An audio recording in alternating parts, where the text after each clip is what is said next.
ക്രൈസ്തവ കൈരളിക്ക് ദൈവം നൽകിയ വരദാനമാണ് ടീന ജോയ് എന്ന വാനമ്പാടി. വളരെ മനോഹരമായി ദൈവസ്നേഹത്തിൻ്റെ പാട്ടുകൾ പാടി അനേകരുടെ ഹൃദയങ്ങളെ സ്വാധീനിക്കുവാൻ ചുരുങ്ങിയ വർഷങ്ങൾ കൊണ്ട് ടീന ജോയ്ക്ക് കഴിഞ്ഞു. ഇന്ന് ലൈഫ് ഫോക്കസിലെ ഈ എപ്പിസോഡിൽ നമ്മുടെ അതിഥിയായി ടീന ജോയ് എത്തുന്നു. വളരെ അപ്രതീക്ഷിതമായി. ടീന, നമസ്കാരം. നമസ്കാരം. ഓക്കെ, വളരെ അവിചാരിതമായിട്ടാണ് ടീന ഇന്ന് കാണുന്നത്. ഒരു പ്ലാൻഡ് പ്രോഗ്രാമൊന്നുമല്ല. ഞാനൊരാവശ്യത്തിന് സ്റ്റുഡിയോയിൽ വന്നു, അപ്പോൾ ടീന പാടിക്കൊണ്ടിരിക്കുന്നു. ഏതായാലും അതൊരു വലിയ അനുഗ്രഹമായിട്ട് ഞാൻ കാണുന്നു. കാരണം ലൈഫ് ഫോക്കസ് കുറേ നാളുകളായിട്ട് ആഗ്രഹിക്കുന്ന ഒരു കാര്യമാണ് ടീനയുമായിട്ടുള്ള ഒരു അഭിമുഖം. പക്ഷേ ഇതൊരു ഇൻ്റർവ്യൂ ആണെന്നൊന്നും ചിന്തിക്കേണ്ട. അങ്ങനെയുള്ളൊരു വളരെ കാഷ്വലായിട്ട് നമ്മൾ സംസാരിക്കുകയാണ്, അത്രയേ ഉള്ളൂ. ഈ റെക്കോർഡിംഗ് സെഷന് വേണ്ടി നാട്ടിലെത്തിയതാണോ? റെക്കോർഡിംഗ് സെഷനായിട്ടും പിന്നെ കുടുംബത്തെ വിസിറ്റ് ചെയ്യാനും മൂന്നാഴ്ചത്തെ അവധിക്ക്. പക്ഷേ നാട്ടിൽ അവധിക്ക് വന്നാൽ മിക്കവാറും ദിവസങ്ങളൊക്കെ സ്റ്റുഡിയോയിലായിരിക്കും അല്ലേ? അതെ അതെ. Very good. ദൈവം അങ്ങനെ ധാരാളമായിട്ട് അനുഗ്രഹിക്കട്ടെ. ഒരുപാട് പാട്ടുകൾ പാടാനുള്ളൊരവസരം ദൈവം തരട്ടെ എന്ന് പ്രാർത്ഥിക്കുന്നു. ടീന, ഈ കോവിഡ് ആയിട്ട് ബന്ധപ്പെട്ട സമയത്താണ് ടീന ആളുകൾ കൂടുതൽ കാണുന്നതെന്ന് എനിക്ക് തോന്നുന്നു, അല്ലെങ്കിൽ കൂടുതൽ ടീനയുടെ പാട്ടുകൾ കേട്ടത് കോവിഡിൻ്റെ സമയത്താണെന്ന് എനിക്ക് തോന്നുന്നു. ശരിയാണോ? ശരിയാണ്. അതെന്തുകൊണ്ടായിരിക്കും അങ്ങനെ? കോവിഡിൻ്റെ സമയത്താണ് എനിക്ക് പാട്ടുകൾ പാടാനൊരു കുറച്ച് സാവകാശം കിട്ടിയതും. ഓക്കെ. പിന്നെ ആ സമയത്താണ് ആൾക്കാർ കൂടുതൽ സോഷ്യൽ മീഡിയയിലും സൂം പ്ലാറ്റ്ഫോംസൊക്കെ കുറച്ചുകൂടെ ഉപയോഗിക്കാൻ തുടങ്ങിയത്. അപ്പോൾ അത് എനിക്ക് പാട്ടുകളിനെ കുറച്ചും കൂടെ ഫെസിലിറ്റേറ്റ് ചെയ്തു. ഞാൻ ഓർക്കുന്നുണ്ട് നമ്മൾ ഒരുമിച്ചൊക്കെ റെക്കോർഡിങ്ങിന് പാടിയതൊക്കെ. ഓക്കെ. അതിനുശേഷം കുറേ നാളുകളോളം ടീനെ കേട്ടില്ലാരും, കണ്ടില്ല. എവിടായിരുന്നു? ഒരു 2000 മുൻപേ ഞാൻ കുറച്ച് പാട്ടുകളൊക്കെ പാടാനുള്ള അവസരം ദൈവം തന്നിട്ടുണ്ട്. അതിനുശേഷം എൻ്റെ ഡിഗ്രി കോഴ്സ് കംപ്ലീറ്റ് ചെയ്ത് ജോലിയെ സംബന്ധിച്ച് ഞാൻ ചെന്നൈയിലേക്ക് ജോലിക്കായിട്ട് പോയി. അതുകൊണ്ട് പിന്നെ ഇവിടെ നാട്ടിലുള്ള കല്യാണങ്ങൾക്കോ റെക്കോർഡിങ്സോ ഒന്നും പാടാനുള്ളൊരു അവസരങ്ങൾ കുറഞ്ഞു. അതിനുശേഷം വിവാഹശേഷം ഞാൻ ഇംഗ്ലണ്ടിലേക്ക് ജോലി കിട്ടി, അങ്ങോട്ട് മൈഗ്രേറ്റ് ചെയ്തു. അവിടെ ചെന്ന് കഴിഞ്ഞപ്പോൾ പുതിയ സാഹചര്യം, പുതിയ കൾച്ചർ, പുതിയ ജോലി, പിന്നെ കുട്ടികളുണ്ടായി. അതുകൊണ്ട് പാട്ടിലേക്കുള്ള ഒരു ഫോക്കസ് തൽക്കാലം ഒന്ന് മാറ്റേണ്ടി വന്നു. അതിലൊരു ചെറിയ ദുഃഖമില്ലേ? അതെ, ഉണ്ട്. ദുഃഖം ഉണ്ടായിരുന്നു. പക്ഷേ ആ ദുഃഖങ്ങളൊക്കെ ഇന്ന് മാറിയില്ലേ? കുറേയധികം നല്ല പാട്ടുകൾ പാടാനുള്ള അവസരം ദൈവം തന്നു. ഈ ദൈവസ്നേഹത്തിൻ്റെ പാട്ടുകളാണല്ലോ കൂടുതൽ പാടുന്നത്. എന്തുകൊണ്ടാണ് ആ ഒരു രംഗത്തേക്ക് വന്നത്? ഇത് ചോദിക്കുന്ന ഞാനും അതുമാത്രം പാടുന്ന ആളാണ്. എങ്ങനെയാണ് അങ്ങോട്ടുള്ളൊരു യാത്ര? സ്കൂളിൽ പഠിക്കുമ്പോൾ തൊട്ടേ ഞാൻ കൂടുതലും പള്ളികളിലും ക്രിസ്ത്യൻ പ്രോഗ്രാംസിനുമാണ് അവസരങ്ങൾ കിട്ടിക്കൊണ്ടിരുന്നത്. അല്ലാതെ മറ്റ് ഗാനമേളകൾക്കൊന്നും പോകാനുള്ളൊരു സാഹചര്യം ഉണ്ടായിട്ടില്ല. അപ്പം ചെറുപ്പം തൊട്ടേ അങ്ങനത്തെ പാട്ടുകളാണ് ഞാൻ പഠിച്ചിരുന്നത്. ഇഷ്ടമായിരുന്നു. എന്തോ പാടുമ്പോൾ അത് നമ്മളുടെ ലൈഫിൽ വളരെ ഒരു സംതൃപ്തി തരുമല്ലോ, അത് ഞാൻ വിശ്വസിക്കുന്നത് പാടുമ്പോൾ. അതുകൊണ്ട് അത് മാത്രമേ ഞാൻ പാടിയിട്ടുള്ളൂ. പിന്നെ ലളിത ഗാനങ്ങൾ കുറച്ച് പാടിയിട്ടുണ്ടാവും, അല്ലാതെ അധികം സിനിമ ഗാനങ്ങളൊന്നും പാടിയിട്ടില്ല പ്രോഗ്രാമിനൊന്നും. നമ്മൾ മൈഗ്രേറ്റ് ചെയ്ത് കഴിഞ്ഞപ്പോൾ ഫാമിലിയും അല്ലെങ്കിൽ നമ്മൾ മാതാപിതാക്കളുടെ സംരക്ഷണം ഒന്നും ഇല്ലാത്തൊരു രാജ്യത്തേക്ക് മൂവ് ചെയ്ത് കഴിഞ്ഞപ്പോൾ, പ്രത്യേകിച്ച് നമ്മളെ ആദ്യം ഏകമായിട്ട് അവിടെ ഒരു 6 months ഉണ്ടായിരുന്നു. അപ്പോഴൊക്കെയാണ് നമ്മളുടെ മനസ്സിൽ എന്തെങ്കിലും വിഷമം വരുമ്പോൾ പാട്ടുകളാണ്, നമ്മൾ മനസ്സിൽ കരുതാത്ത പാട്ട് ദൈവാത്മാവ് ഉള്ളിൽ തരും. അത് നമ്മളോട് സംസാരിക്കുമ്പോൾ നമ്മളുടെ പ്രാർത്ഥനയുടെ ഉത്തരമായിരിക്കും. അപ്പം പാട്ടുകൾ എന്നെ ഒത്തിരി അങ്ങനെ എൻ്റെ ലൈഫിൽ സ്വാധീനിക്കാൻ തുടങ്ങിയത് ഞാൻ നാട്ടിൽ നിന്ന് പോയി കഴിഞ്ഞിട്ടാണ്. അപ്പോഴാണ് അതിൻ്റെ ഒരു ജീവിതത്തിൽ അതിൻ്റെ ഇമ്പാക്റ്റ് ഉണ്ടായത്. അപ്പോൾ അങ്ങനെ അതെനിക്ക് കൂടുതൽ പ്രേരണയായി. പാട്ട് പാടണം. അതെ അതെ അതെ. അങ്ങനെയാണ് ദൈവസ്നേഹവും കരുതൽ, ദൈവത്തിൻ്റെ കരുതൽ, ആ പാട്ടുകളൊക്കെ എനിക്ക് പാടാൻ ഒരുപാട് ഒരിഷ്ടം തോന്നുന്നുണ്ട്. ഒരു കാര്യം ചോദിക്കട്ടെ, രക്ഷ, യേശു ക്രിസ്തുവിൻ നൽകുന്ന രക്ഷ, ആ ഒരു രക്ഷയിലേക്ക് നയിച്ചത് എന്താണ്? ഒരു ടീനേജർ ആയിരുന്ന സമയത്ത് അവിചാരിതമായിട്ട് ഞാൻ ഒരു നവജീവോദയം സെൻറ്റർ തിരുവല്ല നടത്തിയ യൂത്ത് ഫോർ മിഷൻ്റെ ഒരു യൂത്ത് ക്യാമ്പിന് മുന്നോടിയായിട്ട് നടക്കുന്ന ലീഡർഷിപ്പ് ക്യാമ്പിൽ പങ്കെടുക്കാനൊരു അവസരം ഉണ്ടായി. അത് ഞാൻ ആക്സിഡൻ്റലായിട്ട് അവിടെ എത്തിപ്പെട്ടതാണ്. ഒരു യൂത്ത് ക്യാമ്പിലാണ് ഞാൻ പോകുന്നതെന്ന് കരുതി എൻ്റെ മാതാവിനെ അയച്ചതാണ്.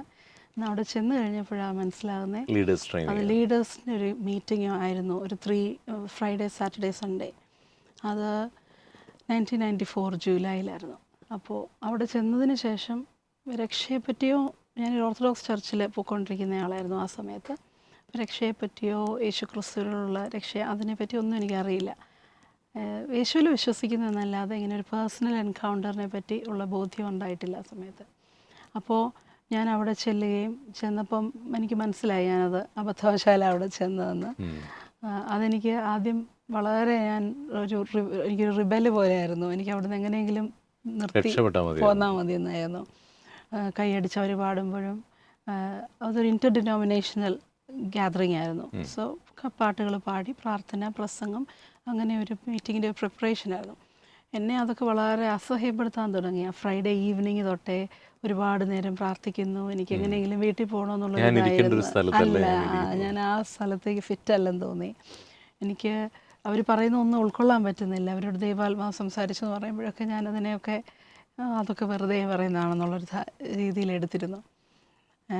എനിവേ വെള്ളിയാഴ്ചത്തെ മീറ്റിംഗ് കഴിഞ്ഞ് ശനിയാഴ്ച ആയപ്പോൾ രണ്ടാമത്തെ സെഷനിൽ എന്നെ ദൈവാത്മാവ് പയ്യെ കുറച്ച് മാറ്റാൻ തുടങ്ങി. എൻ്റെ ഉള്ളത്തിൽ കുറച്ചും കൂടെ ഞാൻ റിസെപ്റ്റീവായിട്ട് തുടങ്ങി അവിടെ പറയുന്ന മെസ്സേജസിന്. എനിവേ ഒരു 11 മണിയോടുകൂടി അതിൻ്റെ തീമായിരുന്നു ഗോതമ്പ് മണി നിലത്ത് വീണ് ചാകുന്നില്ലെങ്കിൽ തന്നെയായിരിക്കും, ചത്തുവെങ്കിലും വളരെ ഫലം കായ്ക്കും. അപ്പോൾ അതിനെ ഇലാബറേറ്റ് ചെയ്ത് ഉള്ള മെസ്സേജസ് ആയിരുന്നു കൂടുതലും. എങ്കിലും പൗലോസ് തുടിയൻ എന്ന് പറഞ്ഞ അപ്പച്ചൻ്റെ ഒരു മെസ്സേജ്, അതിനിടയ്ക്ക് അദ്ദേഹത്തിൻ്റെ സാക്ഷ്യം എങ്ങനെയാണ് ദൈവവേലയ്ക്കായിട്ട് സമർപ്പിച്ചതെന്നുള്ള ആ സാക്ഷ്യം അദ്ദേഹം അവിടെ പറയാനിടയായി. അതെന്നെ വളരെ വളരെ അങ്ങ് ടച്ച് ചെയ്തെന്ന് പറഞ്ഞാൽ ഞാൻ കരയാൻ തുടങ്ങി അവിടെ ഇരുന്ന്.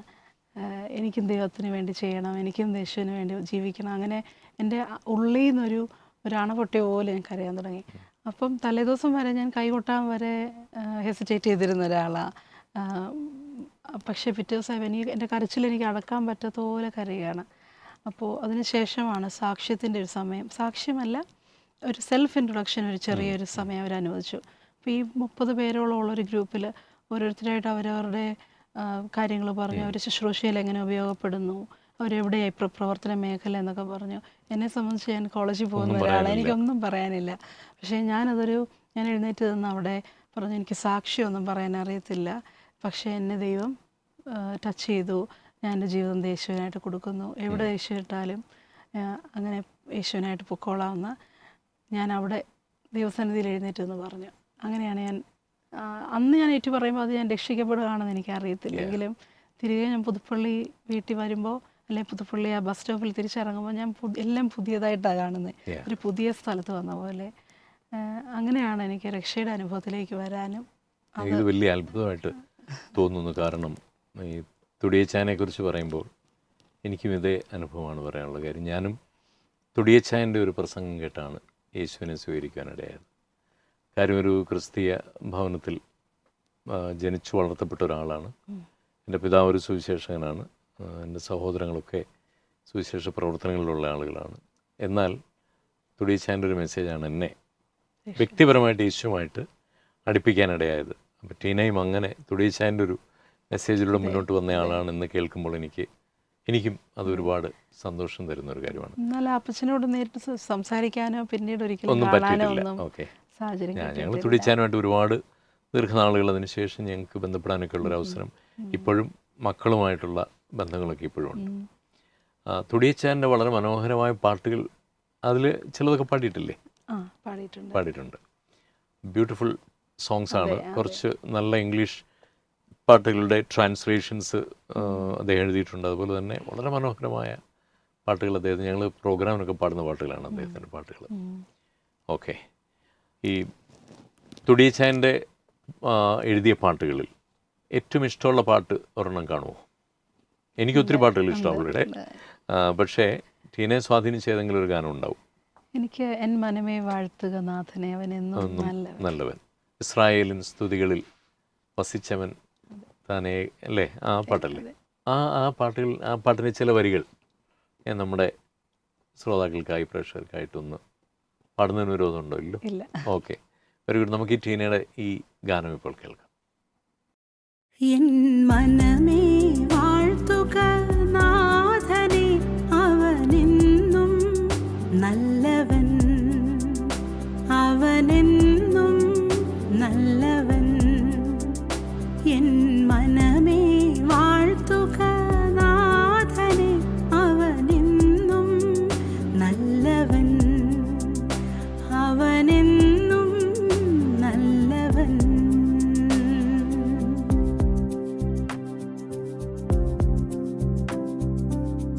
താഴ്ചയിൽ എന്നെ ഓർത്തതാ തന്ദയ എന്തത്ഭുതം, താഴ്ചയിൽ എന്നെ ഓർത്തതാ തന്ദയ എന്തത്ഭുതം.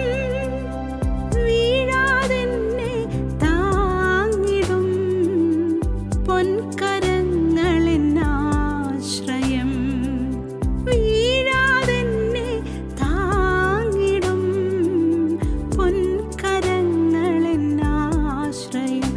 എൻ മനമേ വാഴ്ത്തുക നാഥനെ, അവനെന്നും നല്ലവൻ, അവനെന്നും നല്ലവൻ.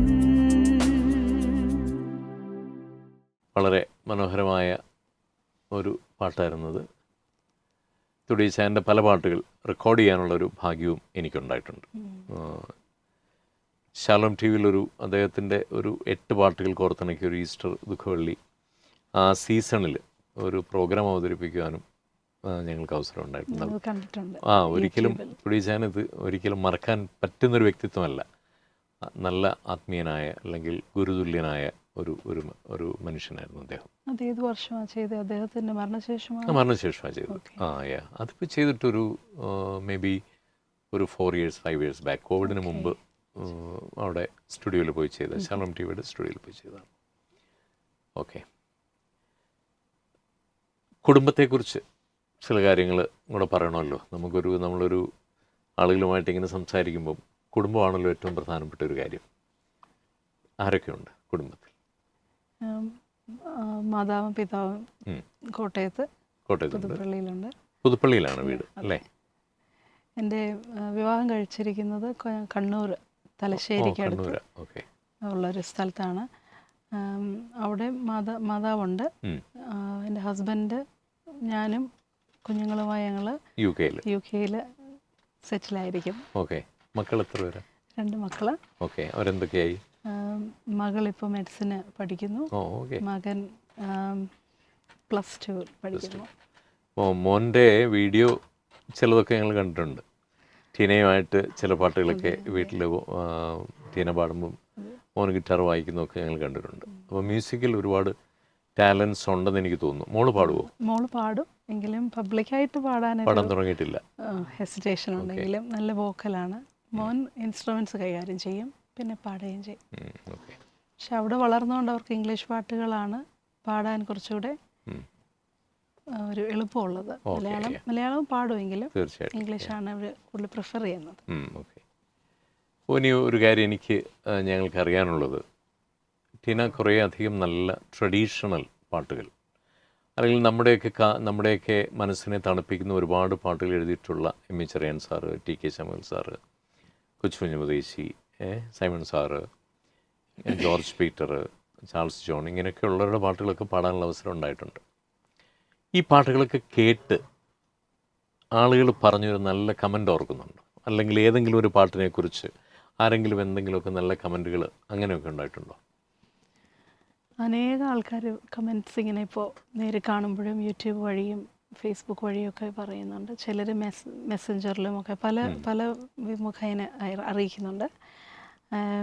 കൂടുതലും അവർ ഫോർ എക്സാമ്പിൾ ഒരു എൻഡോസ്കോപ്പ് ഡയാലിസിസ് ചെയ്തുകൊണ്ടിരിക്കുന്ന ഒരു അമ്മച്ചി പറഞ്ഞു, റെഗുലർലി ഒരു 3 മണിക്കൂറുകൾ ഡയാലിസിസ് റൂമിൽ ഒറ്റയ്ക്കായിരിക്കും. അപ്പോൾ മോളുടെ പാട്ടുകൾ ഞാൻ കേൾക്കും, പഴയ പാട്ടുകൾ. അങ്ങനെ ഞാൻ ഇങ്ങനെ പ്രോഗ്രാമിന് പോയപ്പോൾ അവിടെ പറഞ്ഞവരുണ്ട്. ചില മരണ പാലിയേറ്റീവ് കെയറിലൊക്കെ ഇരിക്കുന്ന പേഷ്യൻസിൻ്റെ മക്കൾ എൻ്റെ ചേച്ചി കഴിഞ്ഞ വർഷം മരിച്ചുപോയ, പക്ഷെ മരിക്കുന്നതിന് മുന്നേ ചേച്ചിയുടെ പാട്ടുകൾ, ഇന്ന പാട്ടുകൾ കേട്ടു. കൂടുതലും ആശ്വാസത്തിൻ്റെ ഗാനങ്ങളും ദൈവസ്നേഹത്തിൻ്റെ ഗീതങ്ങളും.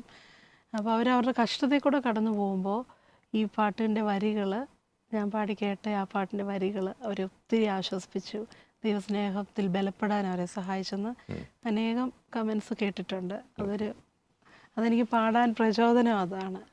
വീണ്ടും വീണ്ടും പാടുവാനുള്ള ഒരു പ്രചോദനമാണ്. തീർച്ചയായിട്ടും പാട്ടുകൾ തീർച്ചയായിട്ടും നമ്മുടെ മനസ്സിനെ തണുപ്പിക്കുന്ന, അല്ലെങ്കിൽ നമ്മൾ ഒരുപാട് ദുഃഖങ്ങളിലൂടെയൊക്കെ കടന്നു പോകുമ്പോൾ നമ്മളെ ഒരുപാട് കംഫർട്ട് ചെയ്യുന്ന ഒന്നാണ് പാട്ടുകൾ എന്ന് പറഞ്ഞാൽ. ഏതെങ്കിലും പാട്ടുകൾ ഹൃദയത്തോട് ചേർത്ത് വെക്കുന്ന പാട്ടുകളുണ്ടോ? കുറേ പാട്ടുകളുടെ സെലക്ഷൻ ഉണ്ട്. ഏറ്റവും ഇഷ്ടമുള്ള പാട്ട് ഏതാ പാടിയതിൽ?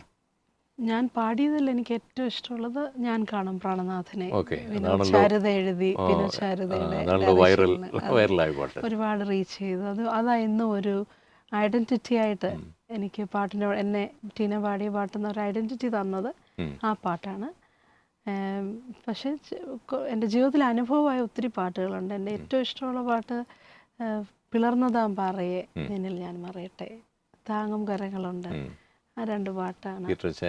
ആ 2 പാട്ട്. പിന്നെ അഴലേറും ജീവിതം അരുവിൽ, ആ പാട്ടും അതിൻ്റെ ചില വരികളൊക്കെ എൻ്റെ ചെറുപ്പകാലം തൊട്ടേ ജീവിതത്തിൽ ഇങ്ങനെ ഒരു അനുഭവമായ പാട്ടുകളാണ്. അഴലേറും ജീവിതം അരുവിലൊക്കെ വളരെ നമ്മെ ഒരുപാട് ആശ്വസിപ്പിക്കുന്ന പാട്ടുകളാണ്, വൈഷമ്യങ്ങളിലൂടെ ഒക്കെ കടന്നു പോകുമ്പോൾ. പക്ഷെ അതിൻ്റെ രചനയൊക്കെ സംബന്ധിച്ചിടത്തോളം എന്തോ തർക്കങ്ങളൊക്കെ ഉണ്ടെങ്കിലും അത് ആരെഴുതിയതാണെങ്കിലും നമ്മെ ഒരുപാട് തണുപ്പിക്കുന്ന, ഒരുപാട് ആശ്വസിപ്പിക്കുന്ന ഗാനങ്ങളാണത്. അപ്പോൾ ഒരുപക്ഷെ ഞാൻ കാണും പ്രാണപ്രിയനെ ആയിരിക്കും ഏറ്റവും ഇഷ്ടമുള്ളൊരു പാട്ടല്ലേ? പ്രാണനാഥനെ, ഞാൻ കാണും പ്രാണനാഥനെ. നമുക്ക് ആ പാട്ടൊന്ന് കേൾക്കാം, ടീന പാടി. ഓക്കെ. ഞാൻ കാണും പ്രാണനാഥനെ, ശോഭയേറും വിൺപുരിയിൽ ഞാൻ കേൾക്കും നാഥനിമ്പസ്വരം, ദൂരമോ വിദൂരമല്ല.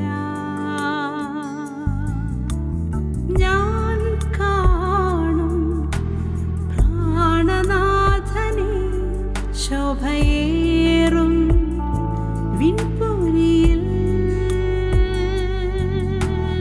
ഞാൻ കേൾക്കും നാഥനിമ്പസ്വരം, ദൂരമോ വിദൂരമല്ല. ചേരും ഞാൻ പ്രിയനരികിൽ, കാണും ഞാൻ പ്രിയൻ പൊന്മുഖം, വാഴും ഞാൻ നിത്യനാടതിൽ, നാഥൻ മാർവിൽ ചാരിടുമ്പോൾ ഞാൻ കാണും പ്രാണനാഥനെ, ശോഭയേറും വിൺപുരിയിൽ ഞാൻ കേൾക്കും നാഥനിമ്പസ്വരം, ദൂരമോ വിദൂരമല്ല.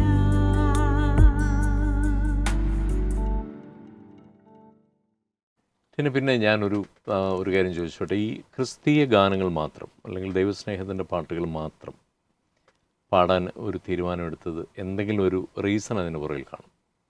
കാരണം ഞാനും അത് മാത്രം പാടുന്ന ഒരാളാണ്. അപ്പോൾ എനിക്കും ചില കാരണങ്ങൾ അതിന് പറയാനുണ്ട്. എന്താണ് അങ്ങനെ ഒരു തീരുമാനമെടുക്കാനുള്ള കാരണം? രക്ഷയുടെ അനുഭവത്തിൽ വന്നപ്പോൾ എൻ്റെ ജീവിതം ഞാൻ യേശുവിനായിട്ട് സമർപ്പിക്കും. എൻ്റെ ടാലൻസ്, എൻ്റെ ആയുസ്സിലെ എല്ലാം അങ്ങനെ ഞാൻ യേശു എവിടെ വിട്ടാലും യേശുവിൻ്റെ നാമത്തിന് വേണ്ടി എവിടെയും പോകുന്ന അങ്ങനെ ഒരു തീരുമാനമാണെന്ന് രക്ഷയുടെ അനുഭവത്തോട് ബന്ധപ്പെട്ട് എടുത്തത്. അതിന് മുൻപേ തന്നെ ഞാൻ പള്ളികളിലും അല്ലെങ്കിൽ വെഡിങ്സിനും ഒക്കെ പോകുന്നത് ക്രിസ്ത്യൻ പ്രോഗ്രാംസും ആയിരുന്നു. പിന്നെ റേഡിയോ വിശ്വവാണി അങ്ങനെയുള്ള റേഡിയോ പ്രോഗ്രാമുകളുടെയൊക്കെ പാട്ടുകൾ കേട്ട് പഠിക്കുമായിരുന്നു. അപ്പോൾ കുറച്ച് ലളിതഗാനങ്ങളല്ലാതെ കൂടുതലും പ്രോഗ്രാംസിനൊക്കെ വേണ്ടി ക്രിസ്ത്യ ഗാനങ്ങളാണ് ഞാൻ പഠിച്ചിരുന്നത്. എങ്കിലും അതിന് ശേഷം അങ്ങനെ ഒരു തീരുമാനത്തിലേക്ക് വന്നപ്പോൾ ഇനി എൻ്റെ ടാലൻറ്റ് ദൈവനാമത്തിന് ഉപയോഗിക്കാവുന്ന അന്ന് അതിനോടനുബന്ധിച്ചുള്ള തീരുമാനമെടുത്താണ്. പിന്നെ ക്രിസ്തീയ പാട്ടുകൾ നമ്മുടെ ജീവിതത്തിൻ്റെ അനുഭവം കൂടെ ആകുമ്പോൾ കുറച്ചും കൂടെ ഉൾക്കൊണ്ട് പാടാൻ പറ്റും. അത് മറ്റുള്ളവരോട് അത് കുറച്ചും കൂടെ സംസാരിക്കും ആ വരികൾ പാട്ടുകളായി ചെല്ലുമ്പോൾ. അപ്പോൾ അതുകൊണ്ട് ഞാൻ തുടങ്ങിയപ്പോൾ പറഞ്ഞ പോലെ വളരെ ഔചാരിതമായിട്ടാണ് ടീനെ കാണുന്നത്. ഈ പ്രോജക്റ്റ് ഇന്നിപ്പോൾ പാടുന്ന പ്രോജക്റ്റിനെ കുറിച്ച് എന്താ പറയാനുള്ളത്? ഞാൻ 2 പാട്ടുകൾ പാടാനായി ഇവിടെ വന്നത്. ഒന്ന് ഫിലിപ്പ് കെ ആൻഡ്രൂസ് എന്ന് പറഞ്ഞ ബ്രദർ ഫ്രം ഡാലസ്, അദ്ദേഹം എഴുതിയ നിന്നോടുള്ള സ്നേഹം കുറയുവാനിടവരില്ലേ എന്നൊരു പുതിയ പാട്ട് പാടാനുള്ള ഒരു അവസരം എനിക്ക് കിട്ടി. Very good. ഫിലിപ്പിൻ്റെ പാട്ടുകൾ വളരെ മനോഹരമായ പാട്ടുകളാണ്. അദ്ദേഹത്തിൻ്റെ മറ്റ് നൽനീരുറവ പാടാൻ എനിക്കൊരു അവസരം കിട്ടിയിട്ടുണ്ട്. അദ്ദേഹത്തിൻ്റെ നിന്റെ മഹത്വമാണ് ലക്ഷ്യം, അതും എനിക്ക് വളരെ പ്രിയപ്പെട്ട ഗാനമാണ്. പിന്നെ അത് കൂടാതെ Aneesh Thankachan brother from US, അദ്ദേഹത്തിൻ്റെയും മരുവിൽ അരുവിയായി എന്ന് തുടങ്ങുന്ന ഒരു ദൈവസ്നേഹത്തിൻ്റെ പാട്ട്. അതെ അതെ, ദൈവസ്നേഹത്തിൻ്റെ ഒരു മനോഹരമായ ഗാനം. അത് 2 പാട്ടുകൾ എടുക്കാനാണ് ഇന്ന് റെക്കോർഡിംഗ് സ്റ്റുഡിയോയിൽ വന്നത്. അപ്പോൾ ഈ പ്രാവശ്യം വന്നിട്ട് കുറച്ചധികം പാട്ടുകൾ പാടാൻ പറ്റിയോ? കുറച്ച് 2 വർഷം കൂടുമ്പോൾ നാട്ടിൽ വരുന്നതുകൊണ്ട് വരുമ്പോൾ നമ്മുടെ പ്രധാന ലക്ഷ്യം അത് തന്നെയാണ്. അപ്പോൾ നേരത്തെ എഗ്രി ചെയ്ത പാട്ടുകളൊക്കെ അങ്ങനെ ചെയ്ത് കൊടുക്കും. അതൊരു പക്ഷേ വീട്ടിൽ അമ്മയുടെ കൂടെയൊക്കെ സമയം സ്പെൻഡ് ചെയ്യാനായിട്ട് വളരെ കുറച്ചേ സമയം കിട്ടുന്നുള്ളൂ അല്ലേ? അതാണ് സത്യം. ബന്ധുക്കളെയും മറ്റ് സഹോദരങ്ങളെയൊക്കെ വളരെ കുറച്ച് സമയത്തേക്കേ നമുക്ക് കാണാൻ പറ്റുന്നുള്ളൂ. എങ്കിലും കിട്ടുന്ന മാക്സിമം സമയം, അവധിയാണെങ്കിലും മാക്സിമം സമയം പാട്ടിന് വേണ്ടി ഞാൻ ചെലവഴിക്കുന്നത് അതൊരു വലിയൊരു ഓപ്പർച്യൂണിറ്റിയായി ഞാൻ കരുതുന്നു. നഷ്ടപ്പെട്ടെന്ന് കരുതിയതാണല്ലോ. ഞാൻ ഇടയ്ക്കിടയ്ക്ക് ഇങ്ങനെ ടീനയുടെ പാട്ടുകൾ കേൾക്കാറുണ്ട്. ഒരു ദിവസം ഞാനിങ്ങനെ വളരെ വിചാരിതമായിട്ട് ഫേസ്ബുക്കിൽ ഇങ്ങനെ നോക്കിക്കൊണ്ടിരുന്ന സമയത്ത് ടീനയുടെ ഒരു സോങ് വന്നു. ഞാനത് കേട്ടപ്പം ആ പാട്ട് വർഷങ്ങൾക്ക് മുൻപേ ഞാൻ പാടി റെക്കോർഡ് ചെയ്തൊരു പാട്ടാണ്. എനിക്ക് ഭയങ്കര ഇഷ്ടമുള്ള പാട്ടാണ്. അപ്പോൾ ഞാൻ പാടി എനിക്ക് മനസ്സിന് ഭയങ്കര സംതൃപ്തി തന്ന ഒരു പാട്ടാണത്. പിന്നെ ടീന പാടി കേട്ടപ്പം എനിക്കത് കൂടുതൽ സന്തോഷം തോന്നി. കാര്യം ആ പാട്ട് അതിലൊക്കെ എത്രയോ മനോഹരമായിട്ട് ടീന പാടിയിരിക്കുന്നു. യേശു എനിക്ക് എത്ര നല്ലവനാം, ക്ലേശമേശ അതിനെ കാത്തവനാം, താഴ്ചകൾ വന്നാലും വീഴ്ചകൾ വന്നാലും താങ്ങി നടത്തുവാൻ വല്ലവനാം. അതിനകത്ത് എനിക്ക് ഏറ്റവും എന്നെ സ്പർശിച്ച വരികൾ എന്ന് പറയുന്നത്, എക്കാലത്തും തൻ ഭക്തരെ തൃക്കൈയാൽ താങ്ങി നടത്തും അവൻ, കഷ്ടതയിൽ നൽതുണതാൻ, ദുഃഖത്തിൽ ആശ്വാസദായകൻ താൻ. എനിക്ക് തോന്നുന്നു ഞാൻ ആക്ച്വലി ഒരു കമൻറ്റ് ചെയ്തു എന്ന് എനിക്ക് തോന്നുന്നു. It was wonderful. അത് വളരെ മനോഹരമായിട്ട് ഞാൻ പാടിയിട്ടുണ്ട്. നമുക്ക് ആ പാട്ടോടൊന്ന് കേൾക്കണം. ഓക്കെ, അപ്പോൾ പാട്ടൊന്ന് പാടും. യേശു എനിക്കെത്ര നല്ലവനാ, ക്ലേശമേശാതെന്നെ കാത്തവനാ. യേശു എനിക്കെത്ര നല്ലവനാ, ക്ലേശമേശാതെന്നെ കാത്തവനാ. താഴ്ചകൾ വന്നാലും വീഴ്ചകൾ വന്നാലും താങ്ങി നടത്തുവാൻ വല്ലഭനാ. താഴ്ചകൾ വന്നാലും വീഴ്ചകൾ വന്നാലും താങ്ങി നടത്തുവാൻ വല്ലഭനാ. എക്കാലത്തും തൻ ഭക്തരെ തൃക്കൈയാൽ താങ്ങി നടത്തുമവൻ, കഷ്ടതയിൽ നൽതുണ താൻ, ദുഃഖത്തിൽ ആശ്വാസദായകൻ താൻ. കഷ്ടതയിൽ നൽതുണ താൻ, ദുഃഖത്തിൽ ആശ്വാസദായകൻ താൻ. വളരെ മനോഹരമായിട്ട് ആ ഗാനം പാടി. തീർച്ചയായിട്ടും എല്ലാ പാട്ടുകളും മനോഹരമാണ്. എനിക്ക് ഒരുപാട് ഇഷ്ടമുള്ള ഒരു പാട്ടായിരുന്നു. ഞാൻ ആ പാട്ട് റെക്കോർഡിംഗ് സ്റ്റുഡിയോയിലൊന്നും പോയല്ല അന്ന് പാടിയത്. കേട്ടത് വീട്ടിൽ തന്നെ ഫേസ്ബുക്കിൽ ലൈവായിട്ടൊന്ന് പാടിയതാണ്. അന്ന് പാടാൻ എനിക്കൊരു പ്രേരണ ഉണ്ടായ ഒരു സാഹചര്യം, കോവിഡ് 2020 ഡിസംബറിലാണ് ഞാൻ ആ പാട്ടൊന്ന് ഫേസ്ബുക്ക് ലൈവ് പാടുന്നത്. അത് പാടുന്ന അതിന് 2 ആഴ്ച മുൻപേ എൻ്റെ പിതാവിന് നാട്ടിൽ പെട്ടെന്ന് തന്നെ ഒരു ഹാർട്ട് അറ്റാക്ക് വരികയും എമർജൻസി ആയിട്ട് ബൈപ്പാസ് സർജറിക്ക് വിധേയനാകുകയും ചെയ്യേണ്ടി വന്നു. അപ്പോൾ കോവിഡിൻ്റെ റെസ്ട്രിക്ഷൻസ് ഒരുപാടുള്ളൊരു സമയമാണ്. നമുക്കെല്ലാം ക്വാറന്റൈൻ ചെയ്യണം, ഇവിടെ വരുമ്പോഴും തിരിച്ചു പോകുമ്പോഴും. അതുകൊണ്ട് അവധിയുടെ പ്രശ്നങ്ങളൊക്കെ ഉണ്ടായിരുന്നു. എങ്കിലും അവർ ജോലിയിൽ നിന്ന് എനിക്ക് അവധി തന്നു. ട്രാവൽ ചെയ്യാനുള്ള, ഞാനും എൻ്റെ സഹോദരനും ഒരുമിച്ച് ട്രാവൽ ചെയ്യാനുള്ള എല്ലാ അറേഞ്ച്മെൻറ്റ്സും ചെയ്തു.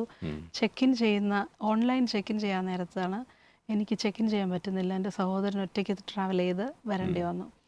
അപ്പോൾ എൻ്റെ അവധി ഞാൻ ഓൾറെഡി സ്റ്റാർട്ട് ചെയ്തുകൊണ്ട് ജോലിയിൽ റിട്ടേൺ ചെയ്യാനും ബുദ്ധിമുട്ടുണ്ടാണ്. ഇവിടെ ഡാഡി ICUവിലൊക്കെ ആയിരിക്കുന്നു. ഞാനൊരു ഹെൽത്ത് കെയർ പ്രൊഫഷണൽ ആയതുകൊണ്ട് ഇങ്ങനത്തെ സർജറിയുടെ ലൈക്ലി കോംപ്ലിക്കേഷൻസ് ഒക്കെ എൻ്റെ മനസ്സിലൊരു ഭാരമായിട്ടുണ്ട്. അപ്പോൾ ട്രാവൽ ചെയ്യാൻ പറ്റാഞ്ഞപ്പോൾ എനിക്ക് കുറച്ചും കൂടെ ഒരു പ്രയാസമായി. ട്രാവൽ ചെയ്യാൻ പറ്റാഞ്ഞ കാരണം എൻ്റെ പാസ്പോർട്ട് വാലിഡിറ്റി കുറവായിരുന്നു റിട്ടേണിന് വേണ്ടിയുള്ള ഡേറ്റിൽ. അതുകൊണ്ട് എമർജൻസി ആയിട്ട് അത് മാറ്റാനൊരു ഓപ്ഷൻ ഞങ്ങൾ അന്വേഷിച്ചു. ഇപ്പോൾ കോവിഡിന് മുന്നേ ഒരു ദിവസം കൊണ്ട് പാസ്പോർട്ട് കിട്ടുന്ന ഒരു ഓപ്ഷൻ ഉണ്ടായിരുന്നു. ഒരു ഓഫീസിൽ പോയി അന്ന് തന്നെ അത് മടക്കി കിട്ടും. എങ്കിൽ കോവിഡ് ആയതുകൊണ്ട് അങ്ങനത്തെ ഡയറക്റ്റ് ആയിട്ടുള്ള ആക്സസ് ഒന്നും അവർ ഓപ്പൺ അല്ലായിരുന്നു ആ സമയത്ത്. സോ ഞങ്ങൾ ഓൺലൈനുള്ള ഓപ്ഷൻ നോക്കിയപ്പോൾ ഒരാഴ്ചയൊക്കെ പിടിക്കും. അത് കഴിഞ്ഞ് പോസ്റ്റിൽ വരാനുള്ള ഡിലേ, പിന്നെ ഒരു പുതിയ പാസ്പോർട്ട് വരണം, 2 പാസ്പോർട്ട് ഒരുമിച്ച് കയ്യിലുണ്ടണം, എന്നാലേ ട്രാവൽ ചെയ്യാൻ പറ്റത്തുള്ളൂ. ഫ്ലൈറ്റ് ഫ്രീക്വൻ്റ് ആയിട്ടില്ല. ആഴ്ച 2 ഫ്ലൈറ്റ് ഇംഗ്ലണ്ടിൽ നിന്ന് ഇന്ത്യയിലേക്ക് ഉള്ളൂ. അപ്പോൾ അങ്ങനെ വളരെ പരിമിതമായ സാഹചര്യങ്ങളെ പിന്നെ യാത്ര ചെയ്യാനുള്ള പോസിബിലിറ്റീസ് അങ്ങ് കുറഞ്ഞു എനിക്ക്. അപ്പോൾ അതെനിക്ക് ഒത്തിരി ഭാരമായിരുന്നു. ഓരോ ദിവസവും ഇങ്ങനെ പോസ്റ്റ് നോക്കിയിരിക്കും, പാസ്പോർട്ട് വരുമോ അങ്ങനെ. എനിവേ എൻ്റെ മനസ്സിൽ പക്ഷേ പാട്ട് പാടാൻ സങ്കടം വരുമ്പോഴും സന്തോഷം വരുമ്പോഴും ഞാൻ പാടും. സങ്കടം വരുമ്പം പാട്ടുകൾ കൂടുതൽ പാടുന്നത്. അപ്പോൾ എനിക്ക് എൻ്റെ മനസ്സിലൊരു പ്രേരണ തോന്നി. ഈ പാട്ട് എൻ്റെ കയ്യിൽ മൈനസ് ട്രാക്ക് ഉണ്ടായിരുന്നു, ചുമ്മാ വീട്ടിൽ പാടി എൻ്റെ ഒരു ആശ്വാസത്തിന് ഞാൻ പാടി. പക്ഷേ യേശു എനിക്ക് എത്ര നല്ലവനാന്നുള്ള പാട്ടാണ്. അതിൽ ഉള്ളം കലങ്ങും പ്രയാസം വന്നാൽ ആ വരികൾ പാടാൻ എൻ്റെ പ്രേരണ തോന്നി. അപ്പോൾ അത് പാടി. അപ്പോൾ എനിക്കത് ഫേസ്ബുക്കിൽ നിന്ന് ലൈവ് പാടാം ആർക്കെങ്കിലും എന്നുള്ള ആശ്വാസമാകട്ടെ എന്നുള്ളൊരു ഉദ്ദേശത്തിൽ പാടിയതാണ്. ഇനി അത് അനേകർക്ക് ആശ്വാസമായി. പക്ഷേ അതിൻ്റെ അനുഭവമായിരുന്നു. അത് പാടി നിർത്തിയ പുറകെ അവിടെ ഒരു വീടിൻ്റെ മുറ്റത്തൊരു വാഹനം വന്നു. അതിലെൻ്റെ പാസ്പോർട്ട് ഉണ്ടായിരുന്നു. ആ പാട്ട് പക്ഷേ അത് വരുന്നതിന് മുന്നേ ദൈവം എനിക്കൊരു റീഅഷ്യൂറൻസ് തന്നതുപോലെ എനിക്ക് തോന്നി. അപ്പോൾ അത് കിട്ടി. പിറ്റേ ദിവസം എനിക്ക് യാത്ര ചെയ്യാനും ആ പ്രാവശ്യം കുറേ പാട്ടുകൾ പാടാനും ഒക്കെ ദൈവം അവസരം ഒരുക്കി. പക്ഷേ അതിന് മുന്നേ ദൈവം എന്നോടൊരു റീഅഷ്യൂറൻസ് തന്ന ഒരു പാട്ടായിരുന്നു അന്ന് എനിക്ക് ആ പാട്ട്. ആ പാട്ടിന് വലിയൊരു അനുഭവത്തിൻ്റെ ഒരു പിന്തുണയും കൂടി ഉണ്ട്. സത്യം. പിന്നെ പ്രവർത്തനെ കാണുമ്പോൾ കുറച്ച് കാര്യങ്ങൾ ചോദിക്കണമെന്നുണ്ടായിരുന്നു. നമ്മളിപ്പോൾ പറഞ്ഞ സമയമൊക്കെ പോയി. പക്ഷെ റീസെൻ്റ്ലി ഞാൻ ചാനൽസിലൊക്കെ കണ്ടു, ഇൻ്റർവ്യൂ കണ്ടു ഒരു പുതിയ പ്രോജക്റ്റിനെ, ഓഡിയോ ബൈബിൾ പ്രോജക്റ്റിനെ പറ്റി. അപ്പോൾ അത് പബ്ലിഷ് ചെയ്ത് അത് ഓഡിയോ ബൈബിള് അതിൻ്റെ പ്രൊഡക്ഷൻ തുടങ്ങി. New Testament, Psalms and Proverbs അത് ഫിനിഷ് ചെയ്തു. അതൊരു പെൻഡ്രൈവായിട്ട് അവൈലബിൾ ആയിട്ടുണ്ട്. അതുപോലെ അത് കൂടുതലും നമ്മളത് യൂട്യൂബിൽ ആളുകൾ അത് സൗജന്യമായിട്ട് കാണാനുള്ള ഒരു അവസരമാണ് എൻ്റെ മനസ്സിലുള്ളത്. യൂട്യൂബ്, അതുപോലെ ആമസോൺ മ്യൂസിക്, സ്പോട്ടിഫൈ, അതുപോലെയുള്ള ഈ ഇങ്ങനെയുള്ള ചാനലുകളിലെല്ലാം സൗജന്യമായിട്ട് ആളുകൾക്ക് കാണാനുള്ളൊരു പ്രോജക്റ്റാണ് അത്. ഇത്രയും ഭാഗം റെക്കോർഡ് ചെയ്ത് കഴിഞ്ഞു. യൂട്യൂബിൽ എനിക്ക് തോന്നുന്നു ഇപ്പോൾ മാർക്കോസ് വരെ, റെവലേഷനിൽ നിന്ന് ബാക്കിലോട്ട് വരും, മാർക്കോസ് വരെ അപ്ലോഡ് ചെയ്ത് കഴിഞ്ഞിട്ടുണ്ട്. അപ്പോൾ ആളുകൾക്ക് ബിനോയ് ഓഡിയോ ബൈബിൾ യൂട്യൂബിൽ പോയാൽ ഇത്രയും പോർഷൻസ് നമുക്ക് കേൾക്കാം. പ്രത്യേകിച്ച് ഈ പ്രായമായ ആളുകൾ, വായിക്കാൻ ബുദ്ധിമുട്ടുള്ള ആളുകൾ, ദീർഘദൂരം യാത്ര ചെയ്യുന്ന ആളുകൾ, ജോലി തിരക്കിനിടയിലൊക്കെ നമുക്ക് എല്ലാവർക്കും സമയം എപ്പോഴും കിട്ടിയെന്ന് വരില്ല. പക്ഷേ ഡ്രൈവ് ചെയ്യുമ്പം പീപ്പിൾ ഗെറ്റ് ടൈം, അല്ലേ? നിങ്ങൾക്ക് ജോലിക്ക് പോകുമ്പോൾ അറിയാമല്ലോ, സമയം കിട്ടും. അപ്പോൾ അങ്ങനെയുള്ള ആളുകളെ ഉദ്ദേശിച്ചാണ് ഇത് ചെയ്തിരിക്കുന്നത്. പിന്നെ പഴയതുപോലെയല്ല, വായിക്കാൻ ആളുകൾക്ക് സമയമില്ല എല്ലാവർക്കും. അപ്പോൾ അവർക്കെല്ലാം പ്രയോജനകരമായ നിലയിലാണത് ചെയ്തിരിക്കുന്നത്. ഇനി ഈ മാസം ഞങ്ങളതിൻ്റെ പഴയ നിയമത്തിൻ്റെ റെക്കോർഡിങ്ങിലേക്ക് കിടക്കുകയാണ്. അതൊരു വലിയ പ്രോജക്റ്റാണ്, അറിയാം. ഇത് തന്നെ ഞങ്ങൾ 1 വർഷം എടുത്ത് ഫിനിഷ് ചെയ്യാൻ ഇതിൻ്റെ ടോട്ടൽ വർക്കുകൾ. ഇത് ആക്ച്വലി ഞാൻ കുറേ വർഷങ്ങൾക്ക് മുൻപ് POC ബൈബിൾ, കാത്തലിക് ബൈബിൾ ഉണ്ടല്ലോ, അത് വായിക്കാനായിട്ട് അവർ എൻ്റെ ശബ്ദമാണ് തിരഞ്ഞെടുത്തത്. അപ്പോൾ POC ബൈബിൾ ഓൾറെഡി എൻ്റെ വോയിസിലുണ്ട്, ഇത് ഫുൾ ബൈബിൾ. അന്ന് എൻ്റെ മനസ്സിൽ തോന്നിയൊരാശയമാണ് ബൈബിൾ സൊസൈറ്റിയുടെ ആ ഒരു വെർഷനും കൂടെ ചെയ്യണമെന്നുള്ളൊരു വളരെ നാളത്തെ ഒരാഗ്രഹമാണ്. അത് വലിയ ഒരു അത്ഭുതമാണത്. കാര്യം 12 വർഷം മുമ്പ് ഒരു വലിയ ബൈബിൾ സൊസൈറ്റി പ്രകാശനം ചെയ്തൊരു സ്പെഷ്യൽ എഡിഷൻ ബൈബിളുണ്ട്. That's a huge Bible. നമുക്ക് ഇപ്പോൾ കുറേ അധികം ദൂരത്തിൽ വെച്ചാൽ നമുക്ക് വായിക്കാം, അത്ര വലുതാണ്. 12 വർഷം അങ്ങനെ ഒരു ബൈബിൾ ഞാനൊരു ബൈബിൾ എക്സ്പോയിൽ വാങ്ങി ഇത് വീട്ടിൽ കൊണ്ടുപോയി സൂക്ഷിച്ചു വെച്ചു. പിന്നെ ഞാനതങ്ങ് മറന്നു. അങ്ങനെ ഒരു ബൈബിളോട് ഇരിപ്പുണ്ടെന്ന് ഓർത്തില്ല. പക്ഷേ ഈ റെക്കോർഡിങ്ങിൻ്റെ സമയത്ത് ചെറിയ ബൈബിൾ വെച്ച് വായിക്കാൻ എനിക്ക് ബുദ്ധിമുട്ട് വന്നു. അപ്പോഴും ഈ ബൈബിൾ ഓർത്തില്ല. അപ്പോൾ ഫോട്ടോസ്റ്റാറ്റ് എടുത്ത് നമ്മൾ വലുതാക്കി ഫോട്ടോസ്റ്റാറ്റ് എടുത്ത് വായിക്കാം എന്നുള്ളൊരു തീരുമാനത്തിൽ വീട്ടിൽ പോയി. വീട്ടിൽ ചെന്ന് അന്ന് എന്തോ കാര്യം അന്വേഷിച്ച് ഒരു ഷെൽഫ് തപ്പിച്ചെന്നപ്പോൾ അവിടെ ഈ ബൈബിൾ ഇരിക്കുന്നു. അപ്പോൾ ഞാൻ വിശ്വസിക്കുന്നു 12 വർഷങ്ങൾക്ക് മുമ്പ് അത് ഇന്നത് അവൈലബിൾ അല്ല മേടിക്കാൻ. അപ്പോൾ അത് അന്ന് ദൈവം അതങ്ങനെ സൂക്ഷിച്ച് വെച്ചിരുന്നതാണ്. അന്നും അത് വാങ്ങാനുള്ളൊരു പ്രേരണ ഹൃദയത്തിൽ തോന്നി. അങ്ങനെ ഒരുപാട് ഒരു അത്ഭുതങ്ങളുണ്ടാവാർ റെക്കോർഡിങ്ങിൽ. പക്ഷേ അത് വിജയകരമായിട്ട് പൂർത്തിയാക്കാനായിട്ട് സാധിച്ചു. എൻ്റെ ജീവിതത്തിലൊരു ഏറ്റവും വലിയ ഞാൻ മനസ്സിലാക്കുന്ന, അല്ലെങ്കിൽ എൻ്റെ എൻ്റെ മനസ്സിൻ്റെ ചിന്ത എന്ന് പറയുന്നത്, ഞാൻ ഇത്രയും പാട്ടുകൾ പാടാൻ എനിക്ക് 10,000-ലധികം പാട്ടുകൾ പാടി. പക്ഷെ അതിലും എനിക്കൊരു ഭയങ്കര സംതൃപ്തി തന്നവർക്ക് ഒരു പക്ഷേ ഓഡിയോ ബൈബിളാണെന്നാണ് എൻ്റെ ബലമായ വിശ്വാസം. കാരണം ദൈവത്തിൻ്റെ വചനമല്ലേ, നമ്മുടെ ശബ്ദത്തിൽ കൂടി, നമ്മുടെ വായിലൂടെ ശബ്ദത്തിലൂടെ ഇത് അനേകരിലേക്ക് എത്തുക എന്ന് പറയുന്നത് അതൊരു വലിയ നിമിത്തമാണ്. അതൊരു വലിയ നിയോഗമായിട്ട് ഞാൻ കാണുന്നു. ദൈവം എന്നെ ഏൽപ്പിച്ച ഒരു ശുശ്രൂഷയായിട്ട്. പാട്ടുക തന്നെയാണ്, ദൈവം ഏൽപ്പിച്ചാണ്. എന്നാലും കൂടുതൽ എനിക്ക് ആത്മസംതൃപ്തി നൽകിയ ഒരു I will give you A copy, ഒരു പെൻ ഡ്രൈവിൻ്റെ കോപ്പി ഞാൻ തരാം. ട്രാവൽ ചെയ്യുന്ന സമയത്തൊക്കെ തീർച്ചയായിട്ടും അത് പ്രയോജനപ്പെടും. അത് എല്ലാം കൃത്യമായിട്ട് ഫോൾഡറിൽ ഓരോ ഫയൽസായിട്ട് ഇങ്ങനെ നമുക്ക് കൃത്യമായിട്ട് സെലക്ട് ചെയ്യാം. ഓരോ ബുക്കായിട്ടും ചാപ്റ്റർ വൈസ് നമുക്ക് സെലക്ട് ചെയ്യാം. ഓക്കെ. പുതിയ പ്രോജക്ട്സ് ഒക്കെ എന്തൊക്കെയാണ് മനസ്സിലുള്ള, എന്തൊക്കെ കാര്യങ്ങൾ ചെയ്യാൻ ആഗ്രഹിക്കുന്നത്?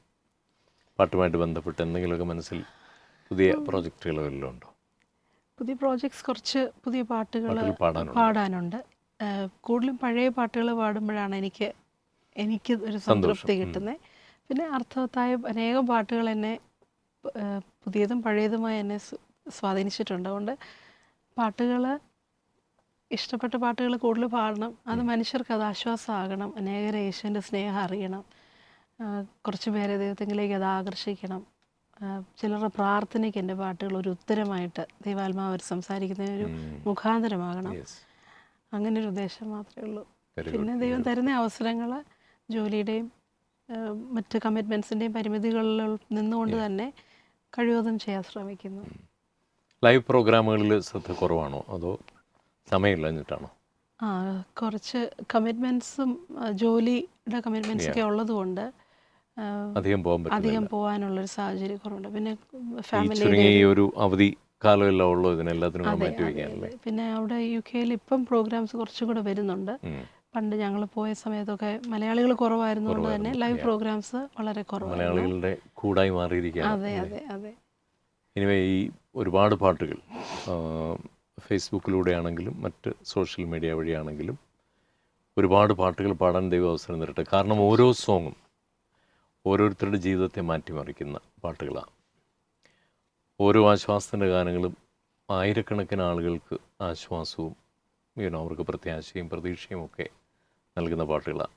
ഈ പച്ച മലയാളത്തിൽ പറഞ്ഞ ചങ്ക് തകർന്നിരിക്കുന്ന സമയത്തായിരിക്കും ഉള്ളം കലങ്ങും പ്രയാസം വന്നാൽ ഉണ്ടെനിക്ക് അഭയസ്ഥാനം എന്നുള്ള ആ വരികളൊക്കെ കേൾക്കുന്നത്. ആ 2 ലൈൻ മതി ഒരു വ്യക്തിയെ മൊത്തത്തിൽ ആകമാനമൊന്ന് മാറ്റിയെടുക്കാൻ, അവരുടെ പ്രയാസങ്ങൾക്കൊരു ഉത്തരം കൊടുക്കാൻ, അല്ലെങ്കിൽ അവരെ ദൈവത്തെങ്കിലേക്ക് നയിക്കാൻ 2 ലൈൻ മതി. ഞാൻ പാടി തുടങ്ങിയതിന് ശേഷം കുറേ നാളുകൾക്ക് ശേഷം എന്നോടൊരു വൈദികൻ എന്നെ കണ്ടപ്പോൾ പറഞ്ഞു, വിനോയുടെ ഒരു സോങ്ങാണ്, വിനോയ് പാടിയൊരു പാട്ടാണ് എന്നെ വൈദിക വൃത്തിയിലേക്ക് നയിച്ചതെന്ന് പറഞ്ഞു. ഏത് പാട്ടായിരുന്നു? ചങ്കിലെ ചോര കൊണ്ടെന്നുള്ളൊരു പാട്ടാണ്. അതെനിക്ക് തന്ന ഒരു കോൺഫിഡൻസ്, അല്ലെങ്കിൽ പാട്ടിനകത്ത് തന്നൊരു കോൺഫിഡൻസ് അത് കുറച്ചൊന്നുമല്ല. കൂടുതൽ പാട്ട് പാടാനുള്ളൊരു വലിയ ആവേശം തന്നെ ആ പാട്ട് എനിക്ക് തന്നു. അപ്പോൾ നമ്മുടെ പാട്ടുകൾ എത്രയോ ആളുകളെയാണ് മാറ്റുന്നത്, എത്രയോ ആളുകളുടെ ഹൃദയങ്ങളെയാണ് രൂപാന്തരപ്പെടുത്തുന്നത്, എത്രയോ ആളുകളിലേക്കാണ് ഒരു ഊർജം പകർന്നു കൊടുക്കുന്നത്. ദൈവസ്നേഹത്തിൻ്റെ ആ വിത്ത് എത്ര ഹൃദയങ്ങളിലാണ് പാകപ്പെടുന്നത്. അതൊക്കെയാണ് നാം ഓർക്കേണ്ടത്. അതുകൊണ്ട് ഒരു കാരണവശാലും മടിക്കേണ്ട. കിട്ടുന്ന അവസരങ്ങൾ പരമാവധി ദൈവസ്നേഹത്തെക്കുറിച്ച് പാടുക, ദൈവസ്നേഹം മറ്റുള്ളവരിലേക്ക് പകരുക. അതിന് സർവശക്തനായ ദൈവം ധാരാളമായി അനുഗ്രഹിക്കട്ടെ. ഇന്നത്തെ ഈ അനീഷിൻ്റെ പാട്ടും ഫിലിപ്പ് ആൻഡ്രൂസിൻ്റെ പാട്ടും, അതാണല്ലോ ഇപ്പോൾ പറഞ്ഞത്, 2 പാട്ടുകൾ, അതും അനേകരുടെ ഹൃദയങ്ങളെ തണുപ്പിക്കട്ടെ എന്ന് പ്രാർത്ഥിക്കുന്നു. ഇന്ന് ഇവിടെ വെച്ച് കാണാൻ സാധിച്ചൊരു വലിയ ഭാഗ്യമായിട്ട് ഞാനും കരുതുന്നു. ഇങ്ങനൊരു പരസ്പരം അങ്ങോട്ടും ഇങ്ങോട്ടും ഒക്കെ ഒന്ന് സംസാരിച്ച്, നമ്മളൊരു പാട്ടുകളൊക്കെ പാടിയിട്ടുണ്ടെങ്കിലും നമ്മളിങ്ങനെയൊന്നും സംസാരിച്ചിട്ടൊന്നുമില്ല. എത്ര വർഷങ്ങൾക്ക് മുമ്പാണ് നമ്മൾ സ്റ്റുഡിയോയിൽ പാടുന്നത്. ഇന്നൊരു പക്ഷേ ദൈവം നൽകിയൊരു അവസരമായിട്ട് ഞാൻ thank you very much. All the best. ദൈവം ധാരാളമായിട്ട് ഒരുപാട് പാട്ടുകൾ പാടാനുള്ള അവസരം ദൈവം തരട്ടെ. Thank you very much.